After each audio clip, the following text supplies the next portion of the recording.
Halloween was always a cherished holiday in our small suburban neighborhood, a time for children to roam the streets in search of sugary treasures, and for adults to unleash their creativity through costumes and haunted decorations. My friends and I had eagerly anticipated this year's trick-or-treating adventure, and we set out with high spirits as the sun dipped below the horizon, casting long shadows across the houses. The streets were a blend of spooky and delightful decorations, from eerie cobwebs and jack-o'-lanterns to skeletons dancing in the breeze. It was a sight to behold, a tapestry of Halloween magic woven into our community. My group of friends included Sarah, Tim, and Alex, and we were all dressed as classic monsters. I was Dracula, complete with a cape and plastic fangs. Sarah was a wicked witch with a pointy hat. Tim had transformed into Frankenstein's monster, and Alex was a mummy, his face obscured by strips of torn cloth. We had all put in a lot of effort, and it was clear we were ready to tackle this night of adventure. Our journey began with the usual routine, knocking on doors, shouting, trick or treat, and gleefully collecting candies and treats. The neighbors greeted us with smiles and laughter, and the evening took on a warm and comforting ambiance. As we made our way down a dark, winding street, we came across a house that stood apart from the rest. Its yard was overgrown and littered with fallen leaves, and the windows were shrouded in tattered curtains. A sense of foreboding washed over us, but we couldn't resist the temptation to approach this ominous house. We climbed the steps and hesitantly knocked on the door. For a moment, there was only silence, but then the door creaked open, revealing a hunched, elderly woman. Her eyes were rheumy, and her skin hung loosely from her fragile frame.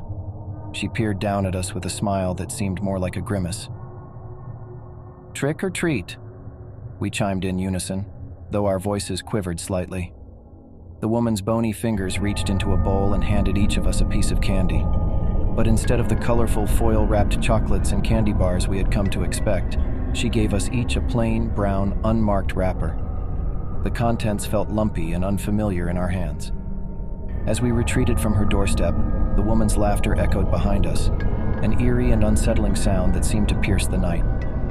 We exchanged puzzled glances but decided to continue our adventure, eager to forget the strange encounter. We ventured deeper into the neighborhood, our candy bags growing heavier with each doorstep, but something was amiss. The candies we had received from the mysterious woman were different from the rest. They were pungent and had a bitter taste, like nothing we had ever experienced before. A sense of unease settled in as we made our way home. That night, my friends and I lay awake in our beds, our stomachs churning with discomfort. The candies had left an acrid aftertaste, and a nauseating feeling washed over us. In the days that followed, our condition worsened. We suffered from debilitating stomach cramps, and our skin grew pale and waxy.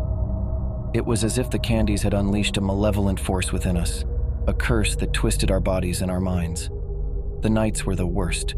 We experienced vivid, haunting nightmares, where we were pursued by shadowy figures through a dark, labyrinthine maze. The mysterious woman's laughter echoed in our dreams, a sound that filled us with dread.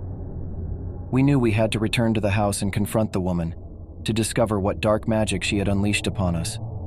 On a moonless night, we gathered our dwindling strength and set out for the Eerie house, our hearts heavy with fear.